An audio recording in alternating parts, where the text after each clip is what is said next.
ஆலயத்தை கட்டி முடித்தார். ஆனால் தாவீது தான் ரொம்ப பிரியப்பட்டார். ஆண்டவருடைய கடவுளுக்கென்று ஒரு ஆலயத்தை கட்ட வேண்டும் என்று என்ன செய்தார், ரொம்ப பிரியப்பட்டார், ரொம்ப ஆவல் கொண்டார். எப்படியாவது ஆண்டவருடைய ஆலயத்தை கட்டி முடிக்க வேண்டும் என்று விரும்பினார். ஏன்னா இந்த திருப்பாடல் ஆசிரியர் சங்கீதம் 132 அதிகாரத்திலே பார்க்க போனால், அந்த அதிகாரத்திலே அந்த ஆசிரியர் என்ன கொடுப்பார்னா, தாவீது எப்படி ஆண்டவருடைய ஆலயத்தை கட்ட விரும்பினார், எந்த அளவுக்கு அவர் ஆண்டவர் ஆலயத்தை கட்டுவதற்கு விருப்பப்பட்டார் என்பதை இந்த இடத்திலே அவர் கூறுகின்றார். 132 அதிகாரம் 132 அதிகாரம் 3ஆம் வசனத்திலிருந்து படிக்கிறேன். ஆண்டவருக்கு ஒரு இடத்தை, யாக்கோப்பின் வல்லவருக்கு ஒரு உறவிடத்தை நான் அமைக்கும் வரையில் என் இல்லமாக கூடாரத்தில் செல்ல மாட்டேன், படுப்பதற்காக என் மஞ்சத்தில் ஏற மாட்டேன், என் கண்களை தூங்கிவிட மாட்டேன், என் இமைகளை மூடவிட மாட்டேன் என்று அவர் சொன்னாரே. இப்படியாக அந்த ஆசிரியர் சொல்றாரு. என்ன சொல்றாருன்னா, ஆண்டவருக்கு ஒரு இடத்தை, யாக்கோப்பின் வல்லவருக்கு ஒரு உறவிடத்தை, ஆண்டவருக்கு என்று ஒரு இடத்தை, யாக்கோப்பின் வல்லவருக்கு, யாக்கோப் என்றால் ஈசாக்குடைய மகன், யாக்கோப். யாக்கோப்பின் வல்லவராகிய உமக்கு, யாக்கோப்பின் வல்லவருக்கு ஒரு உறைவிடத்தை அமைக்கும் வரையில் என் இல்லமாக கூடாரத்தில் செல்ல மாட்டேன். அவன் சொல்றாரு, என் கடவுளுக்கு, ஒரு யாக்கோப்பின் கடவுளுக்கு ஒரு ஆலயத்தை கட்டும் வரை என் இல்லத்துக்கு நான் செல்ல மாட்டேன். நான் என் மஞ்சத்தில் படுப்பதற்காக என் மஞ்சத்தில் ஏற மாட்டேன், எந்த ஒரு களியாட்டத்தில் ஈடுபட்டேன், எந்த ஒரு சிற்றின் இன்பத்திலும் நான் ஈடுபட மாட்டேன், வீட்டுக்கு செல்ல மாட்டேன், உணவு அருந்த மாட்டேன் சொல்லிட்டு அவர் என்ன செய்யறார், ரொம்ப தாகம் கொண்டார். கடவுளுடைய இல்லத்துக்கு எப்படியாவது அவருடைய ஆலயத்தை கட்டிவிட வேண்டும் என்று. ஆனால் கடவுள் சொன்னார், நீ ஆலயம் கட்ட நினைக்கின்றாய், ஆனாலும் அந்த ஆலயத்தை உம்மால் கட்ட முடியாது, அந்த ஆலயத்தை உம்மால கட்ட முடியாது. உனக்கு பிறக்கின்ற மகனே என்ன செய்வ, ஆலயத்தை கட்டுவான். ஏன் தாவீதால ஆலயம் கட்ட முடியாதா? தாவீது சாலமோன் அரசரை விட தாவீது அரசர் மிக சிறந்தவர். எல்லா விதத்திலும், சாலமோனை விட எல்லா விதத்திலும், தேவனுடைய ஆசீர்வாதத்திலும் சரி, தேவனுடைய வெற்றி மேல் வெற்றி குவித்ததும் சரி, எல்லா விதத்திலும் கடவுளுக்குரிய காரியங்களை செய்ததும் சரி, தாவீது சிறந்தவர். அவர் ஆடு மேய்த்த தாவீதை கடவுள் என்ன செய்யறாரு, பேரரசான. ஆடு மேய்ச்சி ஒரு அரசன் பேரரசானா அவருக்கு எல்லாமே தெரியும். ஆனா தாவீது இப்படி கடவுளுக்கென்று ஒரு ஆலயத்தை கட்ட நிச்சயம் அவரால் கட்ட முடியாமல் போனது காரணம் என்ன? தாவீது இஸ்ரவேலுடைய எதிரிகளை எல்லாம் ஒழித்தால்தான், இல்லை அவர்களை அடிபணிய செய்தால்தான் என்ன செய்ய முடியும், ஆலயத்தை கட்ட முடியும். இல்லைன்னா என்ன செய்வாங்க, ஆலயத்தை கட்டிக்கிட்டே இருப்பாங்க. கட்டிட்டு இருக்கும்போது என்ன செய்வாங்க, எதிரி ஒருத்தன் உள்ள பூந்து என்ன செய்வான், எல்லாத்தையும் என்ன செய்வான், முற்றுகிடுவான். அதனால எதிரியை என்ன செய்யணும், நம்ம கைவசப்படுத்திடணும்.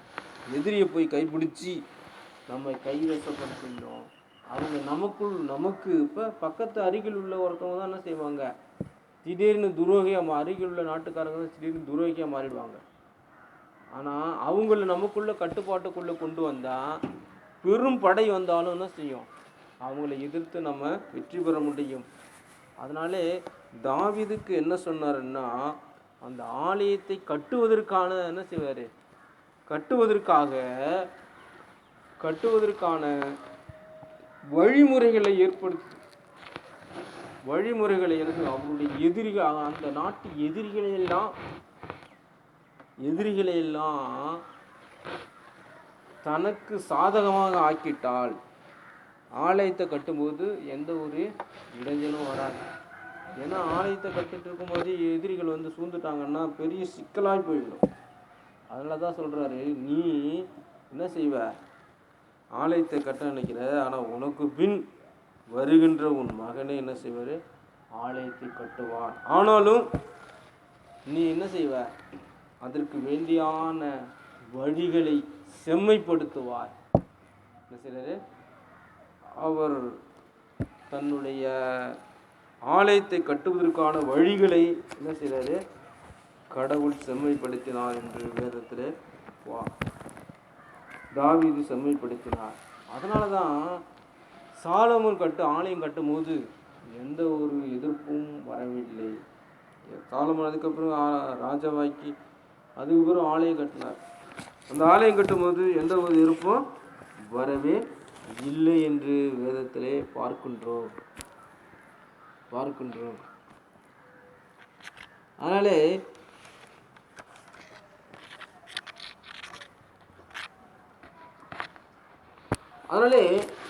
சாலமோன் கடவுளுக்கென்று ஒரு ஆலயம் கட்டினார். ஆலயம் கட்டி என்ன செஞ்சார், ஆலயம் கட்டி முடித்து அவர் என்ன வேண்டுதல் வைக்கிறார். எப்படியாக வேண்டுதல் வைக்கிறார் என்பதை நாம் பார்க்க போகிறோம். பின்னர் சாலமோன் 1 அரசுகள் 8:22 படிக்கிறேன், 22, 25 வரைக்கும் படிக்கிறேன். பின்னர் சாலமோன் ஆண்டவரின் பலிபீடத்தை நோக்கி நின்று கொண்டு இஸ்ரவேல் சபையார் அனைவரும் முன்னணியிலும் வானத்திற்கு நேரே தம் கைகளை உயர்த்தி அவர் மன்றாடியது, இஸ்ரவேலின் கடவுளாகிய ஆண்டவரே, மேலே விண்ணிலும் கீழே மண்ணிலும் உம்மை போன்று வேறு கடவுள் யாரும் இல்லை. உமது முன்னணியில் முழு உள்ளத்தோடு உம்மை கீழ்ப்படிந்து நடக்கும் உம்முடைய அடியார்களுக்கு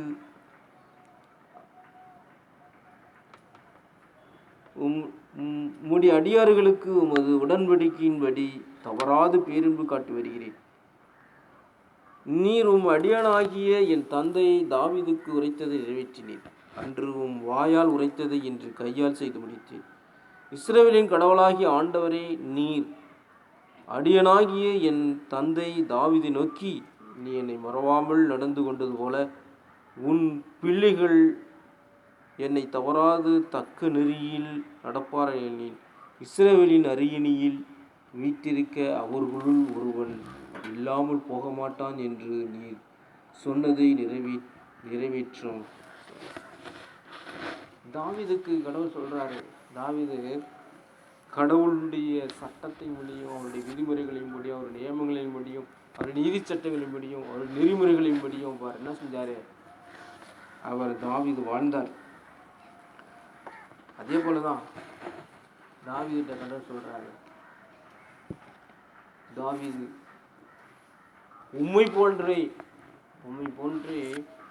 உம்முடைய பிள்ளைகளும் உம்முடைய வழிமுறைகளையும் என் கட்டளைகளையும் சட்டங்களையும் என்னுடைய விதிமுறைகளையும் என்னுடைய நெறிமுறைகளையும் கடைபிடித்து வந்தால் என்ன செய்வார்,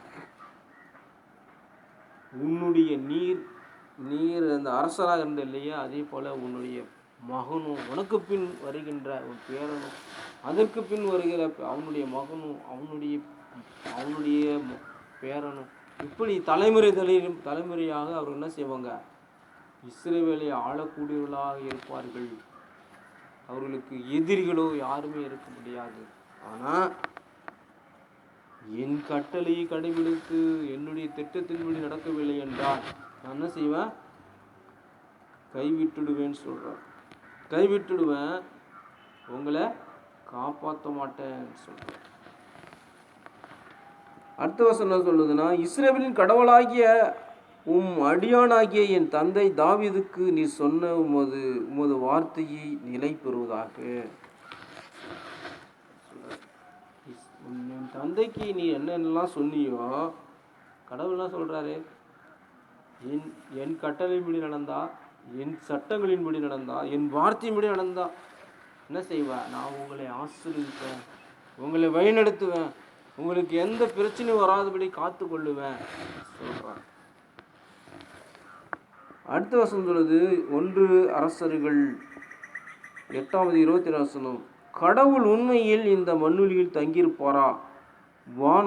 வான மண்டுங்களும் உம்மை கொள்ள இயலாதிருக்க நான் கட்டியுள்ள இக்கோயிலில் எப்படி உம்மை கொள்ளும் சொல்றாரு. கடவுள் அவர் கட்டின இல்லத்தில் தங்கியிருப்பாரா என்று சந்தேகம் சாலமோனுக்கு வருகின்றது. கடவுளுக்கு விண்ணகம் அவருடைய தலையணை, மண்ணகம் அவருடைய காலணை, மண்ணகம் அவருடைய காலணை என்று சொல்கின்றது. 2 குறிப்பேடு 2ஆம் அதிகாரம் 26ஆம் வசனத்திலே 2 குறிப்பேடு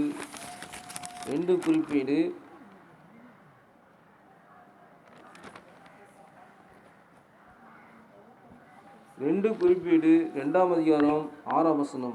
விண்ணும் மண்ணும் அவரை கொள்ள இயலாதிருக்க அவருக்கேற்ற ஒரு கோயில் கட்ட யாரால் முடியும்?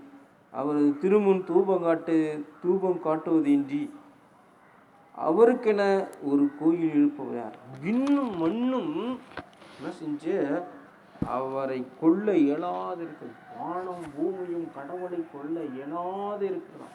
அந்த அளவுக்கு அவர் மிக பெரியவர் என்று சொல்லப்படுது. அந்த அளவுக்கு. ஆனா சின்ன ஒரு ஆலயத்திலே தேவன் குடியிருப்பாரா? சின்ன ஒரு ஆலயத்திலே குடியிருப்பாரா என்று கூறப்படுகின்றது. இன்னும் 2 அரசர்கள்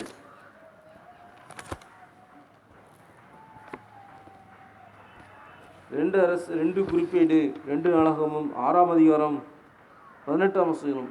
கடவுள் உண்மையாகவே மனிதனோடு மண்ணில் வாழ்வது நம்பக்கூடியதா? விண்ணும் விண்வரையும் உம்மை கொள்ளாதிருக்க நான் கட்டியுள்ள கோயிலில் உம்மை எவ்வாறு கொள்ளக்கூடும்? சாலமோன் சொல்றாரு, உண்மையிலே கடவுள் மனுஷனோடு வாழக்கூடியவரா? ஏன்னா விண்ணும் அண்ட சராசரங்களிலும் கடவுளை கொள்ளாதிருக்க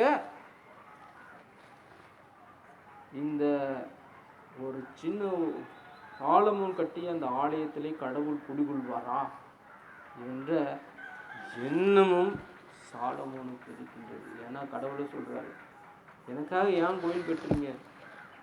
விண்ணகம் என்னுடைய தலையணை, மண்ணகம் என்னுடைய காலணை. எத்தகைய கோயில் நான் குடியிருப்பேன், எத்தகைய கோயில நான் குடியிருப்பேன் என்று சொல்றார். அப்படிப்பட்ட கடவுள் ஆனாலும் சாலமோன் ஆலயத்திலே என்ன செஞ்சார்? அவர் குடிகொண்டார் என்று வேதத்திலே பார்க்கின்றோம். அவர் குடிகொண்டார் அவரே போகிறார். சாலமோன் ஆலயத்திலே நானே என்ன சொல்றாரு? அவரே சொல்றாரு. சாலமோன் ஆலயத்திலே கடவுள் என்ன செய்றாரு? இருந்தார் என்று அவரே சொல்றார். 1 அரசர்கள் 9ஆம் அதிகாரம் 3ஆம் வசனம். ஆண்டவர் அவரிடம் சொன்னது, என் முன்னணியில் நீ செய்த வேண்டுதலையும் விண்ணப்பத்தையும் கேட்டேன். நீ கட்டின கோயிலில் எனது பெயர் என்றென்றும் விளங்கும்படி அதை நான் புனிதமாக்கினேன். என் கண்களும் என் இதயமும் என்னாலும் இருக்கும் சொல்றார். என் கண்களும் என் இதயமும் என்னாலும் அந்த என்ன செய்வான்?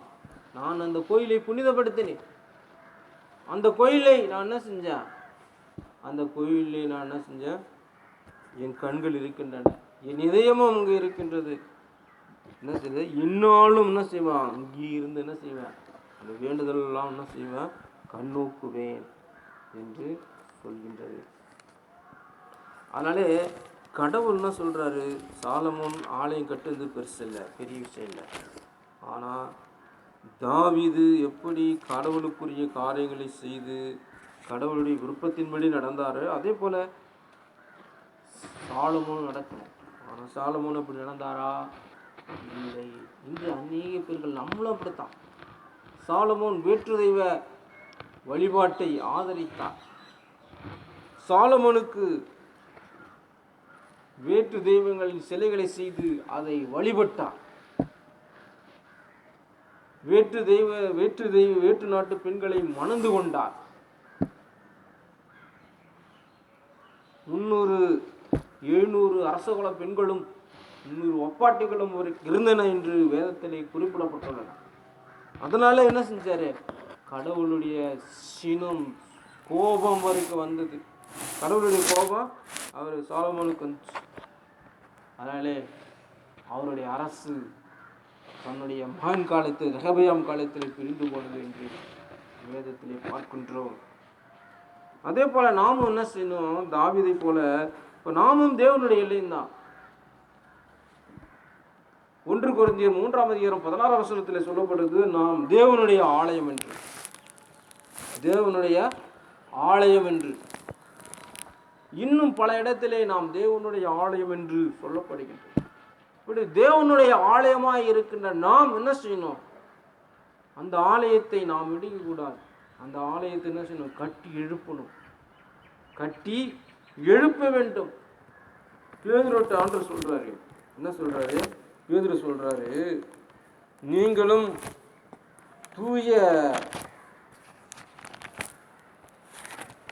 என்ன செஞ்ச அதை சொல்றாரு பேதுரு. 1 பேதுரு 2:4 உயிருள்ள கல்லாகிய அவர் அணுங்கள், மனிதரால் உதிரி தள்ளப்பட்டாலும் கடவுளால் தெரிந்து கொள்ளப்பட்ட உயர் மதிப்புள்ள கல் எதுவே. 5 நீங்களும் உயிருள்ள கற்களாயிருந்து ஆவிக்குரிய இல்லமாக கட்டி எழுப்பப்படுவர்களாக இயேசு கிறிஸ்து வழியாக கடவுளுக்கு உகந்த ஆவிக்குரிய பலிகளை படைக்கும் தூய குருக்களாகவும் கூட்டலாக இருப்பதாக சொல்லிட்டு, நீங்களும் ஆவிக்குரிய கற்களாயிருந்து, ஆவிக்குரிய கற்களா இருக்கணும். ஒரு ஆலயம் கட்ட வேண்டும் என்றால் கற்கள் தேவை. கற்களை கட்டி தான் செஞ்சோம். கற்கள் வச்சு தானே செய்வோம் ஆலயம். ஒரு வீடாக இருந்தாலும் சரி, கட்டடமாக இருந்தாலும் சரி, ஆலயமாக இருந்தாலும் சரி கட்டப்பட்டது. நாம் ஒன்று சரி ஆவிக்குரிய கற்களா, தேவனுக்குரிய ஆவிக்குரிய கற்களா இருக்கணும்னு சொல்றார். தேவனுக்குரிய ஆவிக்குரிய விஷயம் என்ன? ஆவிக்குரிய கற்களா நாம் எப்படி இருக்க வேண்டும்? ஆவிக்குரிய செயல்பாடு என்ன? ஜெபம் பண்ணுவது, வேதம் வாசிப்பது, தேவனை துதித்து பாடுவது, ஆராதனை கலந்து கொள்வது, தேவ சித்தத்தை நிறைவேற்றுவது, தேவ கட்டளையின்படி நடப்பது, தேவனுடைய ஊழியத்தை செய்வது, பரிசுத்தமாக வாழ்வது, தேவ அன்பு கொள்வது, பிறரிடம் இரக்கம் காண்பது. இப்படி நாம் ஆவிக்குரிய கற்களாக இருந்து என்ன செய்யணும்? என்ன செய்யறது? கடவுளுடைய இல்லத்தை கட்டுகிறவர்களாகவும் தூய குருக்களாக இருக்கணும்.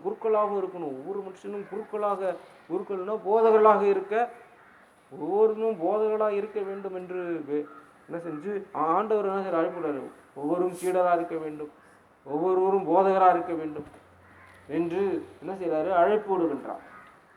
நாம் ஒவ்வொருவரும் அப்படிதான் இருக்கணும். ஏனதானமான வாழக்கூடாது. ஏனதானமாக வாழ்ந்து ஏனதானமாக போகக்கூடாது. ஏனதானமாக வாழ்றோம் என்ன செய்வாங்க? நரகத்துக்கு தான் போவாங்க. தேவனுக்கு பலி செலுத்த வேண்டும். தேவனுக்கு என்ன செய்யணும்? பதில் சொல்லணும். இந்த உலகத்தில் என்ன வேணால் செஞ்சுட்டு போகலாம். தேவனுக்கு விரோதமான காரியங்களை செஞ்சுட்டு போகலாம். தேவனுக்கு பதில் சொல்ல வேண்டும் என்ற எண்ணத்தோடுவே என்ன செய்யணும்? நடக்க வேண்டும். இந்த உலகத்தில் நாம் கடவுளுக்கு விரோதமான காரியங்களை செய்கின்ற ஒவ்வொருவரும் தேவனுக்கு பதில் சொல்ல வேண்டும். அவர்களை நரகத்தில் நிச்சயம் கடவுள் தள்ளுவார். அந்த நேரத்தில் ஐயோ நரகத்தை தள்ளிட்டாரேன்னு சொல்லிட்டு இருக்கக்கூடாது. நரகத்தை தள்ளிட்டாரே, நம்மளை இப்படி பண்ணிட்டாருன்னு இருக்கக்கூடாது. அதனால நாம் என்ன செய்யணும்? தாவீது கடவுளுக்குரிய காரியங்களை செய்தாரு. ஆனால் சாலமோனோ ஆரம்பத்திலே கடவுளுக்குரிய காரியங்களை செய்தார். கடவுளுடைய திட்டத்தின்படியே வாழ்ந்தார். கடவுளுடைய வார்த்தையின்படி நடந்தார், ஆலயம் கட்டினார்.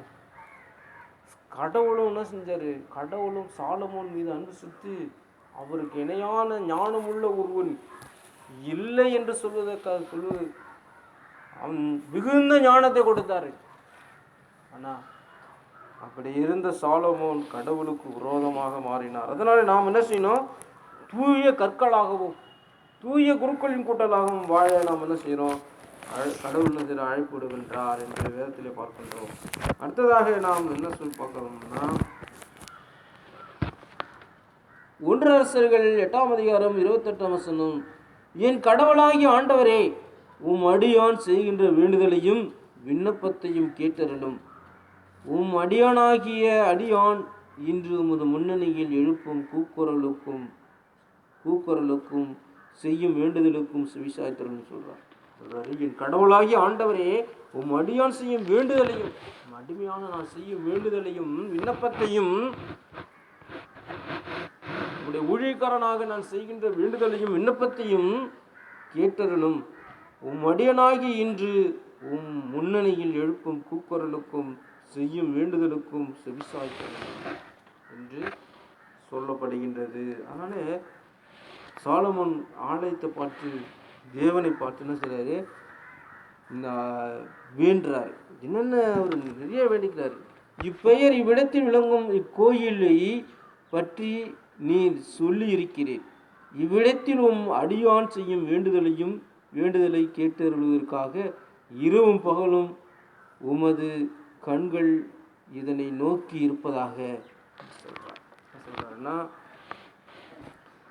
என் பெயர் இவ்விடத்தில் விளங்கும் என்று இக்கோயிலை பற்றி சொல்லியிருக்கின்றேன். என்ன சொல்றாரு, கடவுள் சொல்றாரு, நீ கட்டின கோயிலில் என் பெயர் விளங்கும். என்னுடைய நான் என்ன செய்வேன், நான் அங்கே கோவிலிருந்து என்ன செய்வேன், அற்புதங்களையும் அதிசயங்களையும், என் கண்கள் அங்கே இருக்கின்றோம், என் இதயம் அங்கே இருக்கும். நான் என்ன செய்வேன், அங்கிருந்து அற்புதங்களை செய்வேன், அதிசயங்களை செய்வேன், அடையாளங்களை செய்வேன். அங்கிருந்து என்ன செய்வேன், நான் யாரெல்லாம் என்னை வேண்டிக் கொள்வார்களோ அவர்கள் வேண்டுதலை நிறைவேற்றுவேன், அவருடைய பாவங்களை மன்னிப்பேன், அவர்களுக்கு பேரின்பை காட்டுவேன் என்றெல்லாம் கடவுள் சொல்றாரு. அதெல்லாம் சொல்றாரு, சாலமோன் சொல்றாரு, என் பெயர் இவ்விடத்தில் விளங்கும் என்று இக்கோயிலை பற்றி நீர் சொல்லியிருக்கிறேன். இவ்விடத்தில் உம் அடியான் செய்யும் வேண்டுதலை கேட்டருள்வதற்காக இரவும் பகலும் உமது கண்கள் இதை நோக்கி இருப்பதாக. யாரெல்லாம் ஜெபிக்கின்றார்களோ, யாரெல்லாம் விண்ணப்பம் வைக்கிறார்களோ, அவர்களுடைய விண்ணப்பங்கள்லாம் நிறைவேறும்படி, அவர்களுடைய வேண்டுதெல்லாம் நிறைவேறும்படி என்ன செய்யணும், உம் கண்கள் இந்த ஆலயத்திலேயே இருப்பதாக. யாரெல்லாம் உம்முடைய வேண்டுறாங்க, யாரெல்லாம் ஜெபிக்கின்றாங்க, யாரெல்லாம் உம்முடைய கட்டளை கடைபிடிக்கின்றார்கள், யாரெல்லாம் திட்டத்தின்படி வாழ்வார்களோ அவர்களெல்லாம் ஆசீர்வதிப்பதற்காக, அவர்களெல்லாம் அவருடைய விண்ணப்பத்தை கேட்பதற்காக இந்த கண்கள் என்ன செய்யும், உம் ஆலயத்தில் இருப்பதாக என்று சொல்லப்படுகிறது. 1 அரசர்கள் 8ஆம் அதிகாரம் 30ஆம் வசனம், உம் அடியானின் விண்ணப்பத்திற்காக இவ்விடத்தை நோக்கி செய்கிற உம் மக்கள் இஸ்ரவேலின் வேண்டுதலுக்கு செவிசாய்ப்பாராக. உமது உறைவிடமாக விண்ணகத்திலிருந்து கேட்டு அருள்வீராக, கேட்டு மன்னிப்பு அருளீராக சொல்றாரு. உம் அடியானாகிய அடியாரின் விண்ணப்பத்திற்கு இவ்விடத்தை நோக்கி செய்கின்ற சொல்றாரு, இந்த ஆலயத்தை நோக்கி உம் மக்கள், உம் ஊழியக்காரர்கள், உங்களுடைய சொந்த மக்கள் செய்கிற வேண்டுதலையும் விண்ணப்பத்தையும் நீ கேட்டு விண்ணகத்திலிருந்து என்ன செய்ய, விண்ணகத்திலிருந்து கேட்டு அருள்வீராக. உமது உறைவிடமாக விண்ணகத்திலிருந்து கேட்டு அருள்வீராக. தேவனுடைய உறைவிடம் எங்க இருக்கின்றது, விண்ணகத்தில் இருக்கின்றார். உறைவிடம் என்றால் இருப்பிடம். அவருடைய இருப்பிடம் எங்க இருக்கின்றதுன்னா விண்ணகத்தில் இருக்கின்றது. கடவுளும் என்ன சொல்றாருன்னா, விண்ணகத்தில் இருந்து என்ன செய்வேன், நான் உங்களுடைய மண்டாட்டை கேட்டுருவேன் சொல்றார். விண்ணகத்திலிருந்து மண்டாட்டை நான் கேட்டருள்வேன் என்று சொல்றார்.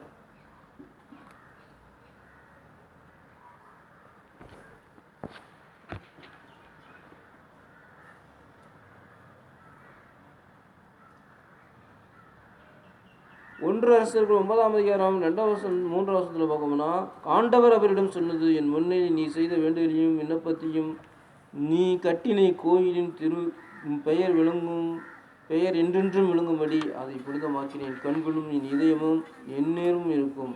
உன் தந்தையை போல் நீயும் மன தூய்மையோடும் நேர்மையோடும் நான் கட்டளையிடும் அனைத்தையும் கடைபிடித்து நீ கொடுத்த நியமங்களையும் நீதி சட்டங்களையும் ஏற்ப என் முன்னில் நடப்பாயானால் சிறைவலின் அருகினின் வீட்டிருக்க ஒருவன் இல்லாமல் போவான்.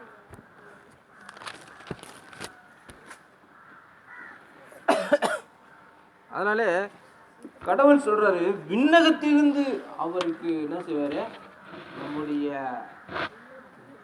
ஆண்டவருடைய ஆலயத்தை நோக்கி, எருசலேம் ஆலயத்தை நோக்கி மட்டுமில்லை, எந்த ஆலயத்தை எல்லாம் நோக்கி நாம் விண்ணப்பம் வைக்கிறோமோ வேண்டுதல் வைக்கிறோமோ கடவுள் என்ன செய்றாரு, விண்ணகத்திலிருந்து என்ன செய்வாரு, அவருடைய உரைமுறைவாக விண்ணகத்திலிருந்து கேட்டு என்ன செய்வாரு, நமக்கு அருள்வாரு, ஆசீர்வதிப்பாரு.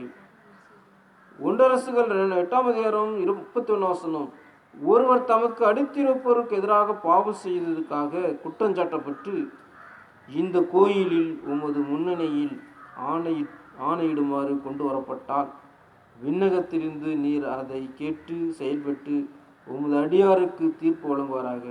தீயவரை தீவிரமாக கணித்து அதற்குரிய பலியை அவர் மேல் சுமத்துவாராக.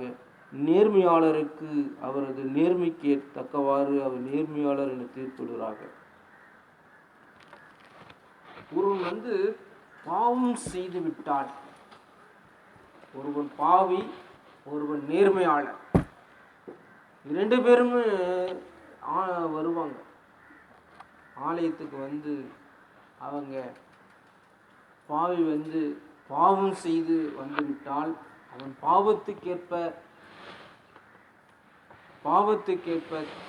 திருச்சட்டத்திலேயே நீர் என்ன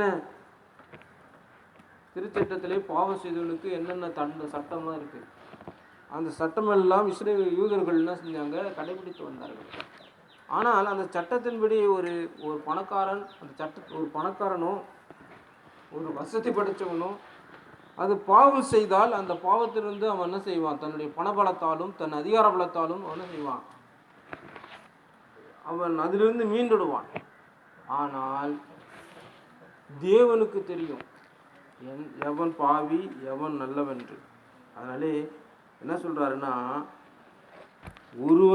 ஒருவர் தமக்கு அடுத்திருப்பதற்கு எதிராக பாவம் செய்ததாக குற்றஞ்சாட்டப்பட்டு இந்த கோயில் உமது வீடத்தின் முன்னணியில் ஆணையிடுமாறு கொண்டு வரப்பட்டால் விண்ணகத்திலிருந்து நீர் அதை கேட்டு செயல்பட்டு உமது அடியாருக்கு தீயவரை தீவிரமாக கணித்து அதற்குரிய பலியை தலைமை சுமத்துவாராக. நேர்மையாளருக்கு அவரது நேர்மைக்கு தக்கவாறு தீர்ப்பு வழங்குவாராக. ஒருத்தவன் ஒருவரை தமக்கு அடுத்திற்கு எதிராக பாவம் செய்ததாக குற்றஞ்சாட்டப்பட்டு இந்த கோயிலில் உமது பீடத்தின் மீது ஆணையிடுமாறு கொண்டு வரப்பட்டார். நான் பாவமே செய்யலைங்க, அவருக்கு எதனா பாவம் செய்யலாம், அவருக்கே தீமை செய்யலாம், அவருக்கு எதாவது பேசலை என்று சொல்றவன், நீ ஆலயத்தின் பீடத்தின் மீது நீ ஆணையிடு, நான் செய்யவே இல்லை, பாவம் செய்யலை, நான் பாவம் செய்யலை, தீமை செய்யலை, அடுத்தவங்களுடைய வீட்டில் கூறல என்று சொல்லு என்று அவன் தவறாக இப்படி ஆணையிட்டுட்டானா, செய்யலைன்னு சொன்னான், அவனை நீ தண்டிப்பராக என்று சொல்லப்படுகின்றது. அதே போல பாவம் செய்யாத ஒரு நேர்மையாளர் நீதிமான் பாவம் செய்ததாக குற்றம் சாட்டப்பட்டால் அவனுக்கு நீர் என்ன செய்ய தீர்ப்பிடுவார். எப்படி தீர்ப்பிட முடியும்? கடவுள் எப்படி? மனுஷர் தானே தீர்ப்பிடுவாங்க, கடவுள் தீர்ப்பிட முடியாது. ஏன் கடவுள் தீர்ப்பிட முடியுமா? முடியாது. ஆனாலும் கடவுள் என்ன செய்தாரு? சூசன்னாவை இந்த கிழவர்கள் தானியேல் இணைப்பு புத்தகத்திலே என்ன செஞ்சாங்க? சூசன்னா மீது காமவெறி கொண்டு அவளை என்ன செஞ்சாங்க? அவளை அடைய நினைத்தார்கள். நீ எங்களோடு எங்களுடைய ஆசைக்கு இணங்கி விடு, நீ இல்லை என்றால் உன்னை என்ன செய்வான்? இல்லை என்றால் நாங்கள் என்ன செய்வோம்? உன்னை நீ ஒரு இளைஞனோடு என்ன செஞ்ச? தகாத உறவு கொண்டாய். நாங்கள் கண்டவுடனே என்ன செஞ்ச? அந்த இளைஞன் உன்னை விட்டு ஓடிட்டான் சொல்லி என்ன செய்வான்? உனக்கு எதிராக என்ன செய்வோம்? நாங்கள்லாம் என்ன செய்வோம்? பேசுவோம் சொல்றோம். ஆனா ஆனா ஆனா சூசன் என்ன செய்யறாங்கன்னா, கடவுளுக்கு எதிராக நான் பாவம் செய்ய மாட்டேன், கடவுளுக்கு எதிராக பாவம் செய்யும், உயிரே போனாலும் சரி நான் கடவுளுக்கு எதிராக பாவம் செய்ய மாட்டேன்னு சொல்றான். சூசன்னா கதறுகின்றாய், அணுவில ஓடிடுறாங்க. வந்த உடனே என்ன ஆச்சு? சூசன்னாவு மேல என்ன செஞ்சாங்க? அந்த நடுவர்கள் என்ன செஞ்சாங்க? அந்த நாட்டில் இருந்த நடுவர்கள் என்ன செஞ்சாங்க? பாபிலோனில் இருந்த நடுவர்கள் அவருக்கு, இவள் ஒரு வாலிபனோடு என்ன செஞ்சா? தகாத உறவு கொண்டா, நாங்கள் பார்த்துட்டோம், அவன் என்ன எங்களை தள்ளி விட்டுட்டு ஓடிட்டான் கதை கட்டினார்கள்.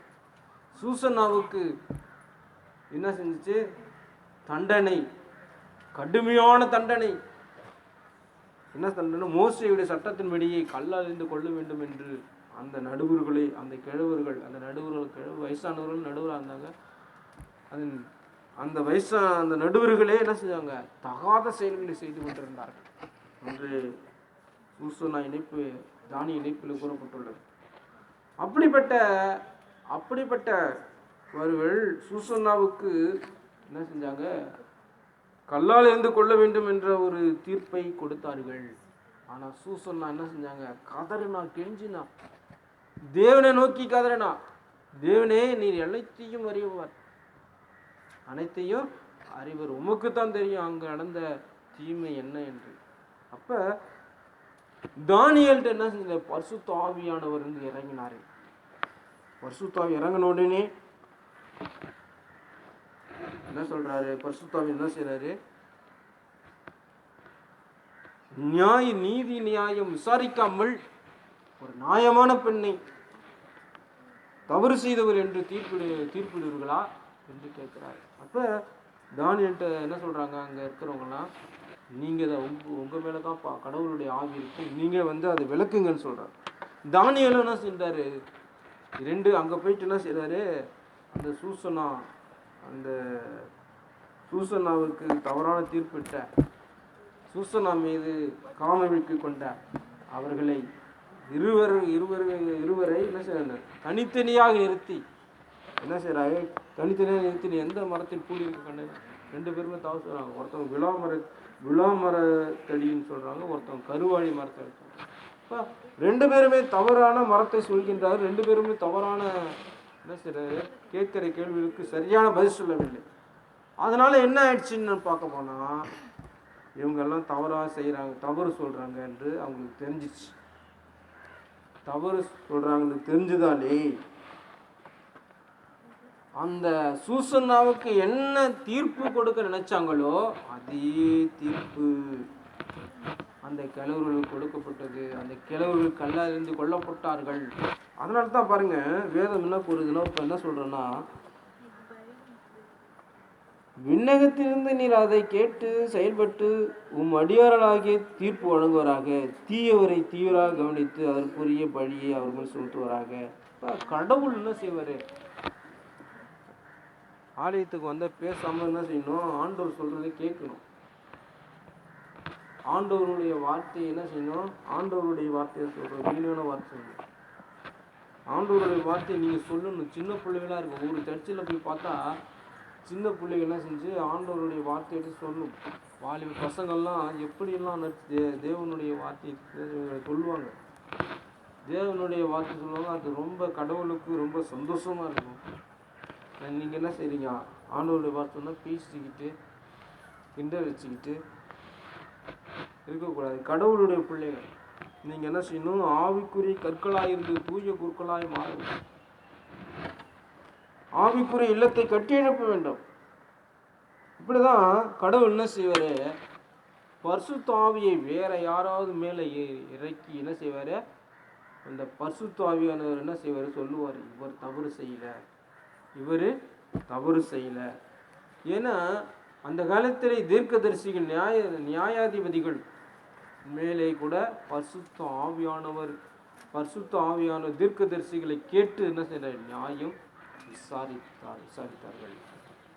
விசாரித்தார்கள் என்று சொல்லப்படுகின்றது. திபரா என்ற ஒரு நியாயாதிபதி பரிசுத்த ஆவி அவர்கிட்ட மேலே இருந்துச்சு என்று சொல்லப்படுகின்றது. சிம்சோன் கிரியோன் போன்றவர்களும் பரிசுத்த ஆவி இருந்தது என்று சொல்லப்படுகின்ற நியாயாதிபதி. அதே போல ராஜாக்கள்கிட்ட சவுல் பரிசுத்த ஆவி இருந்தது, தாவீது பரிசுத்த ஆவி இருந்துச்சு, சாலமோனும் கூட பரிசுத்த ஆவியானவர் இருந்தார். ஆனா இப்படி பரிசுத்த ஆவியானவர் இருந்தாருன்னா என்ன செய்யணும்? அவருக்கு தெரியும் பரிசுத்த ஆவியானவர் கடவுளுடைய ஆவி என்ன செய்வாரு, கடவுளுடைய ஆவியானவர் என்ன செய்வாரு, அவங்களுக்கு இது தவறு, இவங்க தவறு சொல்றாங்க, தவறு செய்யும் கடவுளே சொல்லிடுவார், கடவுளே நியாயம் சொல்லிடுவாரு, அவங்களுக்கு கேட்க தேவையில்லை. அடுத்த வசனம் என்ன சொல்லுதுன்னா, 1 அரசர்கள் 8:33 உம் மக்களாகிய இஸ்ரவேல் உமக்கு எதிராக பாவம் செய்த நாள் எதிரியிடம் தோல்விற்று பின் உம்மிடம் திரும்பி வந்து உமது திருப்பெயரை ஏற்றுக்கொண்டு இக்கோயிலில் உம்மை நோக்கி வேண்டுதலையும் விண்ணப்பத்தையும் செய்தால் விண்ணகத்திலிருந்து நீர் அவர்களுக்கு செவிசாய்த்து உம் மக்களாகிய இஸ்ரவேலின் பாவத்தை மன்னித்து அவர்களின் மூதாதையருக்கென நீர் அளித்த நாட்டிற்கு அவர்களை திரும்பி வர செய்வீராக. அவர்கள் உமக்கு எதிராக பாவம் செய்தனால் வானம் அடைக்கப்பட்டு மழை பெய்யாதிருக்கும் போது என்ன சொல்றாங்க, கடவுள் வேதத்திலே பார்க்க போனா இஸ்ரவேல் பாவம் செய்யும் போது கடவுள் என்ன செய்யறாரு, கைவிட்டுறாரு. அவர்கள் வேற்று தெய்வங்களை வழிபட்ட போதெல்லாம் கடவுள் என்ன செய்யறாரு, கைவிட்டுறாரு என்று வேதத்துல பார்க்க நிறைய இடத்துல பார்க்கும்போது என்ன சொல்றாரு, கடவுளே சொல்றாரு. கடவுள் என்ன சொல்றாரு, மிதியானியரிடம் என்ன செய்யறாங்க, அமலேக்கியரிடம் போயிட்டு இஸ்ரவேல் மக்கள் என்ன செய்யறாங்க, அடிமையாக கிடக்கின்றார்கள். பெலிஸ்தீனும் அமலேக்கியரும் அப்போ போயிட்டு கடவுள் கூப்பிடுறாங்க, கடவுள்கிட்ட கூப்பிடுறாங்க, நீங்க எந்தெந்த நாட்டு தெய்வத்தெல்லாம் வணங்கினீங்க, என்ன வணங்கினீங்க, யாரை போய் வணங்கினீங்களோ அவங்கள்ட்ட போயிட்டு கூப்பிடுங்கன்னு சொல்றாரு. கடவுள் என்ன சொல்றாரு, சாலமோன் என்ன செய்றாரு, இங்க ஜெபம் வைக்கிறாருன்னா என்ன வைக்கிறாருன்னா, உமக்கு எதிராக உம் பிள்ளைகள் பாவம் செய்வது, கடவுளுக்கு எதிரான பெரிய பாவம் என்ன என்றால், கடவுளை விட்டு வானத்தையும் பூமியும் சகலத்தையும் படைத்த அந்த கடவுளை விட்டு யாவே கடவுளை விட்டு வேற ஒரு தெய்வத்தை வணங்கும் செலுத்துவது விபச்சாரம் என்று வேதத்திலே குறிப்பிடப்பட்டுள்ளது. அதை செய்தால் பெரும் பாவம். அது கடவுளுக்கு ஒரு மனவாளம் இருக்காரு, அந்த ஒரு கனவு இருக்காரு, அந்த கனவுக்கு எதிராக ஒரு மனைவி பாவம் செஞ்சா மன்னிப்பாரா? நீதிமொழிகள் புத்தகம் 7ஆம் அதிகாரத்தில் பார்க்க போனால் அவன் மன்னிக்கவே மாட்டான் என்று வேதத்தில் கூறப்பட்டுள்ளது. அவன் கிடைக்க 5ஆம் அதிகாரத்தில் பார்த்தோம்னா அப்படிதான் போடுறது. நீதிமொழிகள் புத்தகத்தில் நிறைய இடத்துல பார்க்க போனா, சீராக்கு ஞானம் புத்தகத்தில் நிறைய இடத்துல பார்க்க போனா, ஒரு பாவம் செய்கிற பெண்ணை ஒரு கணவன் மன்னிக்கவே மாட்டான், அவன் என்ன செய்வான், பழிக்கு பழி செய்வான், அவன் விலைக்கு வைப்பான் என்று பல இடங்களிலே குறிப்பிடப்படுது. அதே போலதான் தேவன் நமக்கு மனவாளனாக இருக்கிறான் என்று, நானே உன் கணவர் என்று சொல்றார். நானே உங்கள் கணவர், நீங்கள் என் மனவாட்டிகள் என்று பல இடங்களில் குறிப்பிட்டிருக்கிறார். அப்ப நாம் தேவனுடைய மனவாட்டிகளா இருக்கும்போது பாருங்க, எசேயா 54ஆம் அதிகாரம் 5ஆம் வசனம் படிங்க. ஏனெனில் உன்னை உருவாக்கின்றவரே உன் கணவர், படைகளின் ஆண்டவர் என்பது அவர் தம் பெயராம். இஸ்ரவேலின் தூயவரே உன் மீட்பர், உலகம் முழுமைக்கும் கடவுள் என அவர் அழைக்கப்படுகின்றார். நானே உன்னுடைய கடவுள் என்று சொல்றார், நானே உன்னுடைய கணவர் என்று சொல்றார், படைகளின் ஆண்டவர் என்பது என் பெயராம் என்று சொல்றார்.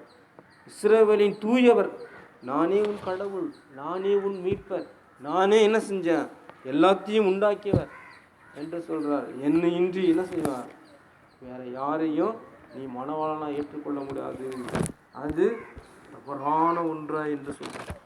அதே போல இஸ்ரவேல் மக்கள் என்ன செய்யறாங்க, கடவுளை விட்டு என்ன செய்யறாங்க, கடவுளுக்கு விரோதமான பாவத்தை என்ன செய்யறாங்க, வீட்டு தெய்வத்தை விபச்சாரம் செய்கிறார்கள். பைபிளினுடைய அர்த்தத்தின்படி பார்த்தா விபச்சாரம் செய்கிறார். இப்ப கடவுள் என்ன செய்யறாரு, மணவாளன் விபச்சாரிகளின் மீது இறக்கம் கொள்வாரா? ஒரு மணவாளன் விபச்சாரிகள் மீது இறக்கம் கொள்வாரா? கொள்ள மாட்டார். ஏன்னா என் மனைவி எப்படி என் மீது அன்பு செலுத்துவார் என்று நான் விரும்பினேன், ஆனால் என் மனைவி என்னை விட்டு என்ன செய்வாரு, எனக்கு விரோதம், எனக்கு பிடிக்காத ஒரு காரியம் செஞ்சுட்டான்னு சொல்லிட்டு என்ன செய்வாரு, அந்த மனைவி என்ன செய்வாரு, மனைவி மீது இறக்கமே கொள்ள மாட்டார். அதே போலதான் கடவுள் என்ன செய்யறாரு, அவர்கள் மீது அவர்களை ஆசிரியக்காமல் பாதுகாப்பால் விட்டு விடுறாரு. இப்போ எதிரிகள் வந்து என்ன செய்யறாங்க, அவங்கள சூழ்ந்து கொள்றாங்க, அவங்கள என்ன செய்யறாங்க, அவங்கள நிறைய பேர் கொள்றாங்க, சில பேர் அடிமையாய் கொண்டு போட்டு என்ன செய்யறாங்க, எதிரி நாட்டில் வைக்கிறாங்க. இப்போ சாலமோன் சொல்றாரு, இப்படியாக பாவம் செய்ததாலே அவர்கள் எதிரி நாட்டுக்கு கொண்டு போகப்பட்டு அங்கே என்ன செய்யற, பாவத்துக்கெல்லாம் மனம் வருந்தி கண்ணீர் வடித்து அங்கே வந்து உம்முடைய வேண்டுதலை வைத்தால், அங்கிருந்து எப்படி நம்ம கடவுளை எருசலேமை நோக்கி எருசலேமில் இருக்கிற ஆலயத்தை நோக்கி ஜெபிக்க முடியும் என்று கேட்கிறீங்க. ஆனா பாருங்க, அதுக்கு ஒரு அர்த்தம் இருக்கின்றது. தானியேல் 6ஆம் அதிகாரம்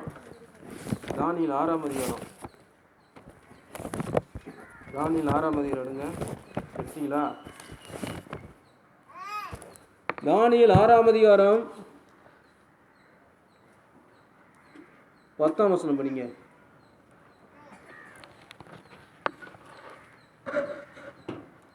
சீக்கிரம் எடுத்தவனும் படிக்கணும்.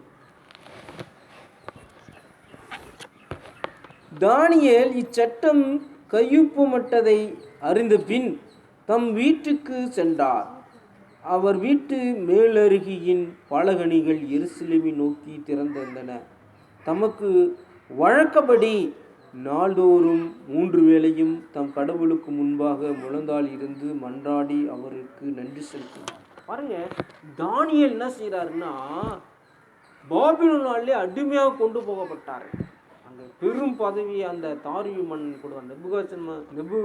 நெபுகத்நேசர் மன்னர் காலத்திலும், பாரசீகரான தாரியு மன்னன் காலத்திலும், பாரசீகரான சைரஸ் மன்னன் காலத்திலும் அவர் சீரும் சிறப்புமாய் இருந்தார் என்று கூறப்படுகிறது. ஆனால் என்ன ஆயிடுச்சுன்னா, அவருடைய வீடு இருக்கின்றது, அந்த வீடுடைய ஜன்னல் எருசலேமை நோக்கி இருந்தது. எருசலேமை நோக்கி இருக்கின்ற எருசலேம் அருகில், எருசலேம் வேற நாட்டு இருக்குது, ஆனால் அவருடைய பலகணிகள் எருசலேமை நோக்கி இருக்கின்றன. அப்போ எருசலேமை நோக்கி என்ன செய்யறாரு, வேற நோக்கி ஜெபம் பண்றாரு, எருசலேமை நோக்கி, எருசலேமில் இருக்கின்ற ஆலயத்தை நோக்கி ஜெபிக்கின்றார். இப்போ எங்கு இருந்தாலும், இப்போ இஸ்லாமியர்களுடைய வழிபாடு உங்களுக்கு தெரிஞ்சிருக்கும்.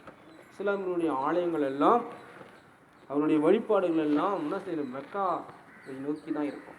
மெக்கா ஆலயம் இருக்கு, அந்த ஆலயத்தை நோக்கி தான் எல்லாம் அவங்களுடைய பள்ளிவாசல் எல்லாம் இருக்கும். ஏன்னா அவர்களுடைய எங்கே வேண்டுதல் செய்தாலும் அந்த நடுப்பகுதியான மெக்காவை நோக்கி தான் அவருடைய வேண்டுதல் எல்லாம் எழுப்பப்படும். அதை நோக்கி தான் என்ன செய்வாங்க, அவங்க முழந்தாள் விட்டு ஜெயிப்பாங்க.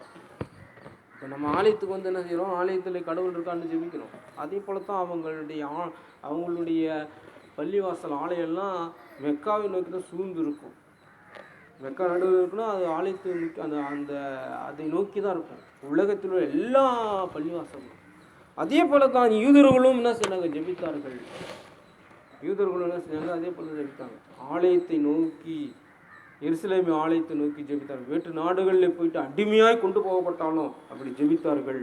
அதே போல தான் என்ன சொல்றாரு, இந்த சாலமோன் சொல்றாரு, வீட்டு நாடுகளில் கொண்டு போகப்பட்டாலும், பாவம் செய்தவர்கள் கொண்டு போகப்பட்டாலும் அங்க மனம் திரும்பி மன வருத்தப்பட்டு அவர்கள் உம்மை நோக்கி ஜெபிப்பார்களானால், உம்மை நோக்கி வேண்டுதல் செய்வார்களானால் என்ன செய்யணும்? நீங்க கடவுள் சொல்றாரு, அவர்களுடைய வேண்டுதலை ஏற்றுக்கொண்டு அவர்கள் மீது இரக்கம் கொண்டு அவர்கள் மீது கனிவு கொண்டு அவர்களை நீர் மன்னித்து அவர்களை ஆசீர்வதித்து அவர்களுக்கு விடுதலை செய்து மீண்டும் உம்முடைய இல்லத்துக்கு கொண்டு வரப்பட்டு அவர்கள் உம்மை வணங்கும்படி செய்வீராக என்று சொல்றார். அடுத்த வசனம் என்ன சொல்லுதுன்னா, 1 ராஜாக்கள் அரசர்கள் 8ஆம் அதிகாரம் 34ஆம் வசனம். விண்ணகத்திலிருந்து நீர் அவர்களுக்கு செவிசாய்த்து உம் மக்களாகிய இஸ்ரவேலின் பாவத்தை மன்னித்து அவர்கள் மூதாதையருக்கென நீர் வாக்களித்த நாட்டில் அவர்களை திரும்ப வர செய்வீராக. அவங்க பாவம் செஞ்சு நாட்டில் போனாலும் என்ன சொல்லுது? அவர்கள் மூதாதையர்களான ஆபிரகாம், ஈசாக்கு, யாக்கோப்பு மூதாதையர்களான நாட்டிலே அவர்களுக்கு வாக்களித்த நாட்டு, அவருடைய வாக்களித்த அந்த நாட்டிலே, அவருடைய வாக்களித்த நாடு. யோசுவா மோசே வாழ்ந்த காலத்தில் மட்டும் அவங்களுடைய பாலும் தேனும் இந்த நாட்டுக்கு சென்றுட்டார்களா? இல்லை. அதற்கு பின்னும் இஸ்ரவேலர் என்ன செஞ்சாங்க? பல தேசத்துக்கு சென்று என்ன செஞ்சாங்க? தான் குலத்தவர்கள் என்ன செஞ்சாங்க? வேற ஒரு இடத்துக்கு சென்று வேற ஒரு நாட்டுக்கு சென்று சின்ன நாட்டை சென்று பிடிச்சாங்கன்னு பார்க்குறோம். அதே போல் வேற மோசே யோசுவா வாழ்ந்த காலத்துக்கு பிற்பாடும் என்ன செஞ்சாங்க? இஸ்ரவேலர்கள் வேற ஒரு சின்ன நாடுகள் சென்று போயிட்டு அந்த நாடுகளை பிடித்தார்கள் என்று வேதத்திலே குறிப்பிடப்பட்டுள்ளது. ஏன்னா அதெல்லாம் வாக்களிக்கப்பட்ட நாடு. வேதம் என்ன சொல்றதுன்னா, விண்ணகத்திலிருந்து நீர் அவர்களுக்கு செவிசாய்த்து உம் மக்களாகிய இஸ்ரவேலின் பாவத்தை மன்னித்து அவர்கள் மூதாதிருக்கென நீர் அளித்த நாட்டில் அவர்களை திரும்பி வர செய்வீராக. ஏன்னா இஸ்ரவேலர்கள் பாவம் செஞ்சதாலே எருசலேம் ஆலயம் இடிக்கப்பட்டது கிபி 70. அதற்கு பிறகு அதற்கு பிறகு வந்த யூதர்கள் எல்லா நாட்டுக்கும் என்ன செஞ்சாங்க? சிதறடிக்கப்பட்டார்கள். ஹிட்லர் ஜெர்மனி நாட்டில் இருந்த பல யூதர்களை என்ன செஞ்சான்? கொண்டான். பல பேர்களை என்ன செஞ்சான்? பல கூடாரத்தில் விட்டு விஷவாய் வைத்து கொண்டான். அதற்கு பிறகு கடவுள் என்ன செய்தாரு? அவர்கள் மீது இரக்கம் கொண்டு அவர்களை என்ன செஞ்சாரு? இஸ்ரவேல் நாட்டுக்கு பாலும் தேனும் பொழியும் அந்த நாட்டுக்கு திரும்பவும் வர செய்தார் என்று வேதத்தில் குறிப்பிடப்படுது. அதனால தான் சாலமோன் வேண்டுதலும் அப்படித்தான் இருக்கு. விண்ணகத்திலிருந்து நீ அவர்களுக்கு செவிசாய்த்து மக்களாகி இஸ்ரவேலின் பாவத்தை மன்னித்து அவர்கள் மூதாதிருக்கென அளித்த நாட்டில் அவர்களை திரும்ப வர செய்வீராக என்று சொல்லப்படுகின்றது. அடுத்ததாக பார்க்க போனா 1 அரசர்கள் 8ஆம் அதிகாரம் 35ஆம் வசனம். அவர்கள் உமக்கு எதிராக பாவம் செய்தனால் வானம் அடைக்கப்பட்டு மழை பொய்யாதிருக்கும் போது அவர்கள் இவ்விடத்தை நோக்கி வேண்டுதல் செய்து உம் பெயரை ஏற்றுக்கொண்டு நீர்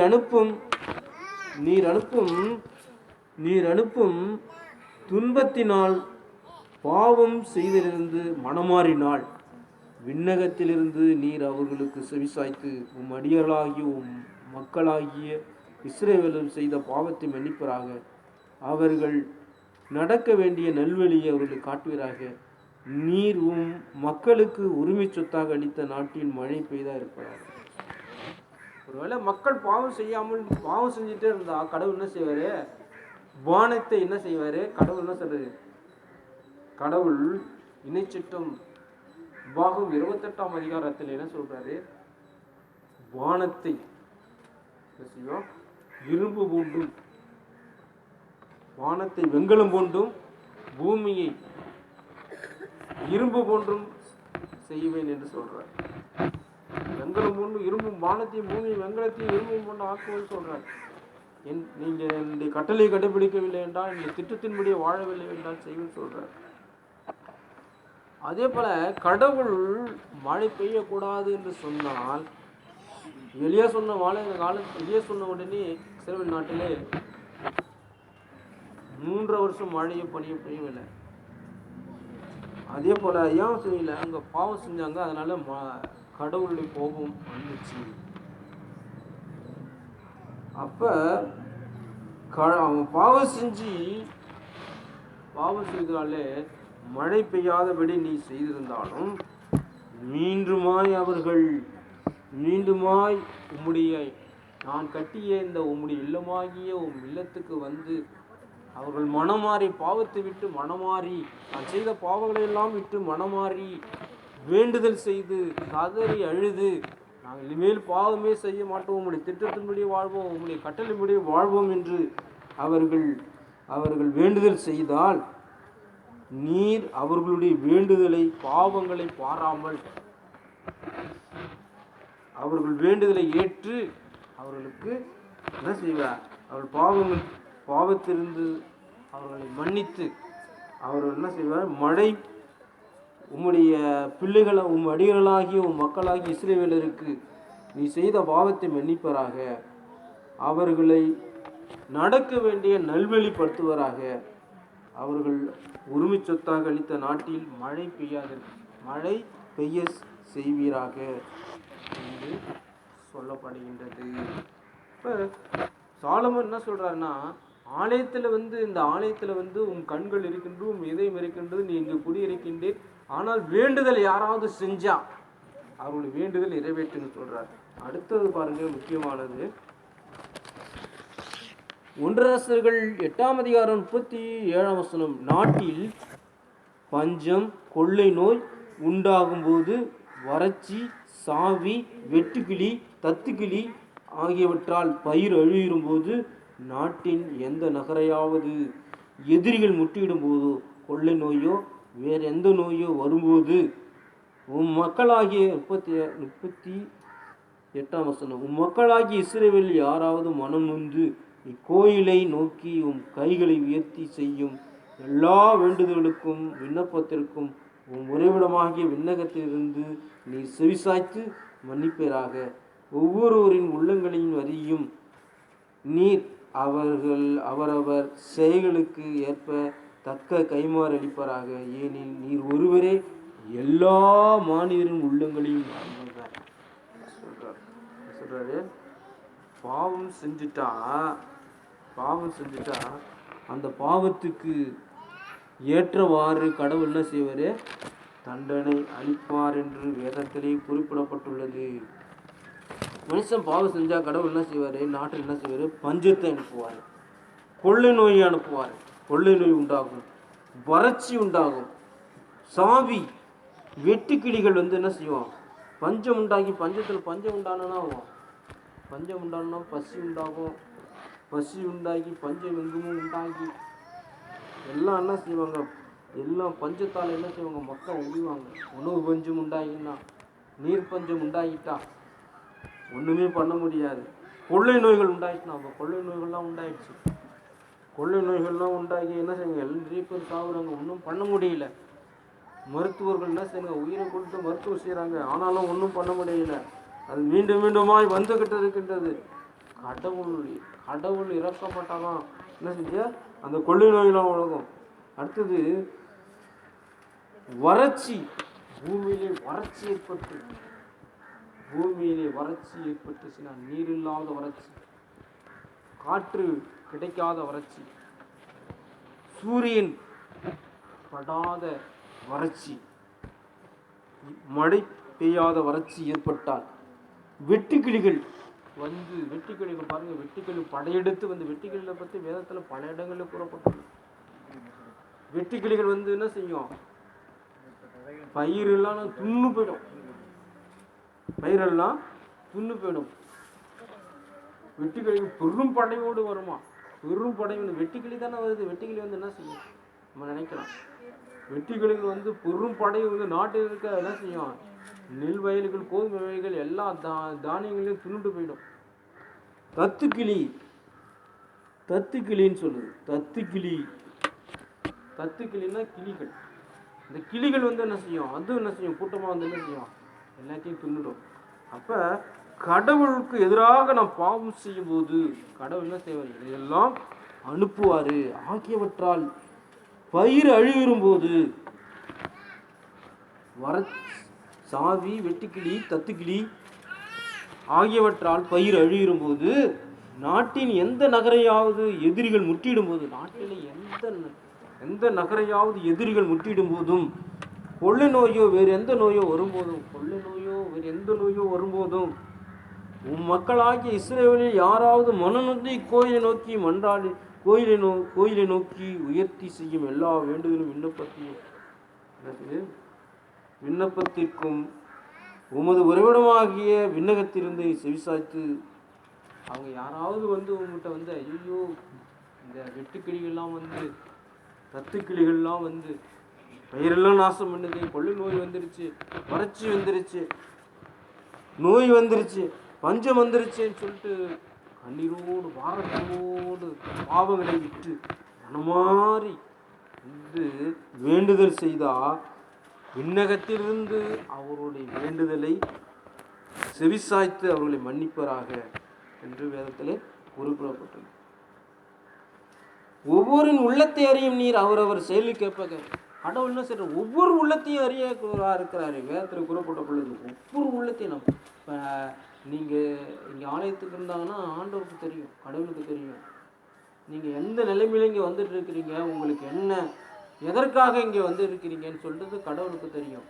கடவுள் மீது நீங்கள் எந்த அளவுக்கு அன்பு செலுத்துறீங்க, இந்த ஆலயத்தில் உட்காரும்போது உங்களுடைய வேண்டுதல்கள் எப்படி இருக்கின்றது, நீங்கள் கடவுளுக்காக ஏதாவது செய்ய நினைக்கிறீர்களா, ஒரு ஊழியத்தை செய்ய நினைக்கிறீர்களா, நித்திய வாழ்வு பெறுவதற்காக நீங்கள் உங்களுடைய உள்ளங்களை கடவுளை எழுப்புகிறீர்களா, இல்லை இந்த மண்ணுலக வாழ்விலே நீங்கள் சந்தோஷமாக இருக்க வேண்டும் என்பதற்காக, செழிப்போடு இருக்க வேண்டும் என்பதற்காக உங்கள் உள்ளங்களை நீங்கள் கடவுளை எழுப்புகிறீர்களா என்பது கடவுளுக்கு தெரியும்.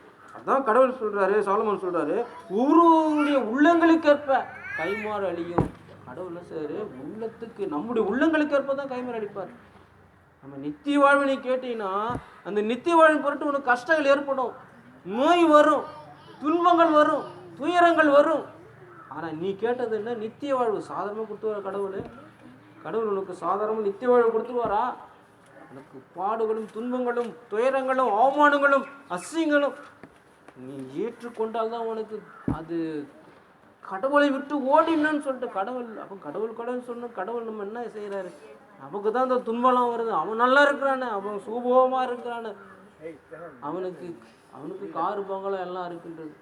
நாம் என்ன செய்யறோம்? கடவுள் சொல்றோம், நம்மளை எல்லாம் பார்த்து சிரிக்கிறான். ஏன்னா அவனுக்கு காரு பங்களம் கொடுத்தா அவன் நரகத்துக்கு போயிடுவான். உனக்கு கடவுள் என்ன செய்வார்? உன்னுடைய பெயரை விண்ணகத்தில் எழுதியிருப்பாரு. அன்னைக்கு நீ பரலோக ராயத்துக்கு போவான். அவன் உன்னை பார்த்து வெட்கப்படுவான்.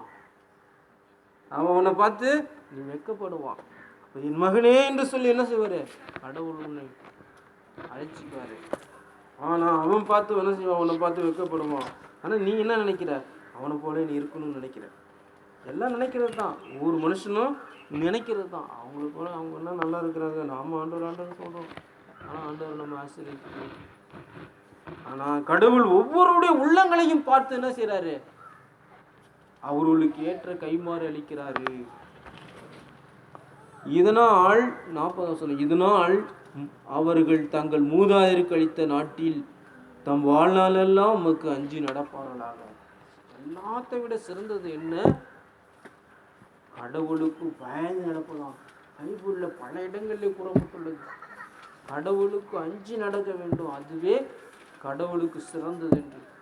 சாலமோன் ஞானம் 1ஆம் அதிகாரம் 3ஆம் வசனம், 1ஆம் அதிகாரம் 7ஆம் வசனம் சொல்லுது, கடவுளுக்கு அஞ்சி நடக்க வேண்டும். பல இடங்களில் ஒரு சீராக்கு ஞானத்திலே பல இடங்களில் பார்க்க போனால் கடவுளுக்கு பயப்பட வேண்டும். கடவுளுக்கு பயப்படுவதே ஞானம், கடவுளுக்கு பயப்படுவதே அறிவு, கடவுளுக்கு பயப்படுவதே சிறந்தது, கடவுளுக்கு பயப்படுவதே அவருக்கு உகந்தது என்று பல இடங்களிலே கூறப்பட்டுள்ளது. கடவுளுக்கு பயந்து என்ன செய்யணும்? அஞ்சி நடக்கணும். 1 அரசர்கள் 8ஆம் அதிகாரம் 41ஆம் அதிகாரம் 41, இஸ்ரவேலின் மக்களை சாராத அந்நியர் ஒருவர். இங்குதான் ஒரு குறிப்பிட்ட ஒரு நல்ல வசனத்தை இங்க சாலமோன் வேண்டுதல் வைக்கிறார். 41 43 வசனம் படிக்கணும்.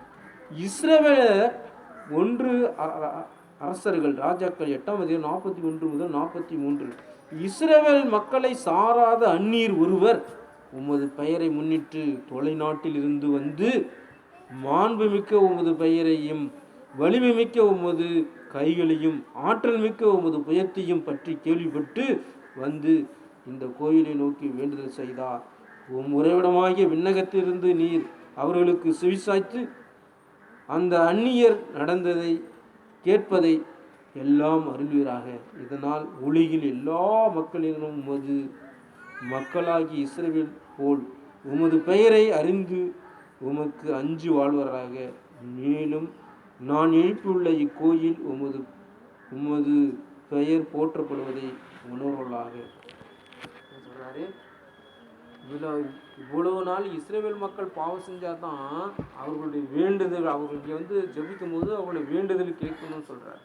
ஆனா இங்க என்ன சொல்றாருன்னா, இஸ்ரவேல் அல்லாத ஒருவர், ஒரு இந்தியரோ, ஒரு பாகிஸ்தானரோ, ஒரு இலங்கையரோ, ஒரு எகிப்தியரோ, ஒரு பாபிலோனியரோ, ஒரு அசிரியரோ, ஒரு சீதோனியரோ, அமெரிக்கியரோ யாராவது போயிட்டு அந்த எருசலேம் ஆலயத்துக்கு நிறைய பேர் போகிறாங்க, நிறைய பேர் எருசலேம் ஆலயத்துக்கு போகிறாங்க. ஆனால் அந்த ஆலயம் இன்னும் கட்ட எழுப்பப்படவில்லை. ஆனாலும் அங்கே வேண்டுதல்கள் செய்யப்படுகின்றது, வேண்டுதல்கள் செய்யப்படுகின்றது. அங்கே வேண்டுதல் செய்யப்படுகிறது. ஏன் செய்யப்படுகிறது? அந்த வேண்டுதல்கள் செய்யப்பட்டால் அந்த வேண்டுதல்கள் நிறைவேற்ற வேண்டும் என்று சாலமோன் என்ன செய்றாரு? கடவுள்கிட்ட ஜெபிக்கிறாரு. கடவுள் என்ன செய்றாரு? சாலமோனே, நீர் மன்றாடி விண்ணப்பங்களெல்லாம் நான் என்ன செஞ்சேன்? கேட்டேன். நான் என்ன செய்வேன்? நீ வேண்டுதலை என்ன செய்வேன்? அங்கீகரித்து நீ வேண்டுதலின்படி என்ன செய்வேன்? அந்த விண்ணப்பத்தை எல்லாம் நிறைவேற்றுவேன். ஆனாலும் என் கட்டளையின்படி நீங்கள் நடக்கவில்லை என்றால் என்ன செய்வேன்? இந்த கோயிலை இடித்து போட்டுருவேன் சொல்றேன். இந்த கோயிலை இடித்து போட்டுருவேன். யாராவது இந்த கோயில் பக்கம் வந்து, என்னையா இந்த கோயில் இப்படி இடிஞ்சு கிடக்குது, இந்த கடவுள் இவ்வளோ பெரிய வல்லமை உள்ளவர், அப்படிப்பட்ட அந்த கடவுள், வானத்தையும் பூமியும் சகலத்தையும் படைத்த கடவுள் கோயிலை எப்படி இடித்து போட விட்டாரு சொல்லிட்டு என்ன செய்வாங்க? கேட்பாங்களாம். அப்போ கேட்கும்போது மற்றவர் சொல்லுவாங்க, வானத்தையும் பூமியும், மற்றவர் கேட்பாங்களாம். கேட்கும்போது மற்றவர் சொல்லுவாங்களாம், வானத்தையும் பூமியும் சகலத்தையும் படைத்த கடவுள் செங்கடலை இரண்டாக பிளந்து இஸ்ரவேலர்களுக்கு வழியிட்ட கடவுள், எகிப்திய பார்வோன் மன்னன் அவர்களுடைய பிடியிலிருந்து விடுவித்து அவர்களுக்கு 10 வாதைகளை அனுப்பி அவருடைய தலைப்பிள்ளைகள் எல்லாம் கொண்ட அந்த கடவுள், மன்னாவையும் காடையும் வானத்திலிருந்து பொழிந்த கடவுளை அவர்களுக்கு பல நாட்டுக்காரர்கள் வாழ்ந்த அந்த பகுதிகளை தங்களுக்கு உரிமை சொத்தாகி கொடுத்த கடவுளை மறந்து வேற்று தெய்வங்களை வழிபட்டார்கள். அதனாலே கடவுள் என்ன செய்றாரு? அவர்களை கைவிட்டாரு. அதனால இந்த இல்லம் இடிக்கப்பட்டது, எதிரி நாட்டால் இடிக்கப்பட்டதுன்னு சொல்லிட்டு, இவங்க கடவுளுக்கு விரோதமான செயலை செய்தான்னு சொல்லிட்டு அவங்க எல்லாம் என்ன செய்வாங்க? அவங்களை எல்லாம் பார்த்து ஒரு ஏவலமாய் சொல்லும்படி, ஒரு நக்கலாக சொல்லும்படி கடவுள் என்ன செய்வார்? அவர்களை கைவிட்டுவார் என்று வேதத்தில் குறிப்பிடப்பட்டுள்ளது.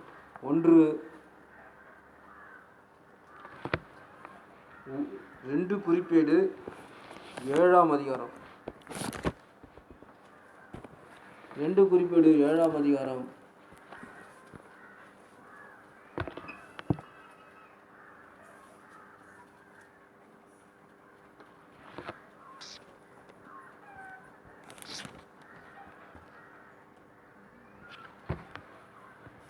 21-22 வசனம் படிக்கிறது. அப்போது உயர்ந்து விளங்கிய இக்கோயிலை கடந்து செல்வோர் யாரும் நடுங்கி, ஆண்டவர் இந்நாட்டிற்கும் இக்கோயிலுக்கும் ஏன் இவ்வாறு செய்துவிட்டார்? என்று கேட்பார்கள். அதற்கு அவர்கள் தங்கள் முன்னோர்களை எகிப்து நாட்டிலிருந்து அழைத்து வந்த தங்கள் மூதாதையரின் கடவுளாகிய ஆண்டவரை புறக்கணித்து விட்டு வேற்று தெய்வங்கள் மேல் பற்று கொண்டு அவற்றை வழிபட்டு அவற்றுக்கு ஊழியம் செய்ததனால் அவர் இத்தீமை முழுவதும் அவர்கள் மேல் விழச் செய்தார் என்று பதிலளிப்பர் என்று உரைத்தார். கடவுளே சொல்றார், நீங்க எனக்கு விரோதமாக மாறிட்டீங்கன்னா நான் என்ன செய்வேன்? இந்த நாட்டையும் எதிரிகளை கையெடுப்பேன். நீ எனக்காக கட்டிய இவ்வளவு பெரிய கோயிலையும் என்ன செய்வான்? இடித்து போடுவேன், கற்குவிலா மாற்றுவேன் என்று சொல்றாரு. அதே போல சாலமன் என்ன செஞ்சாரு? அவர் கட்டின கோயிலை இடிப்பதற்கு அவரே காரணமாயிட்டார். அவரு தான் என்ன செஞ்சாரு? அவரே என்ன செஞ்சாரு?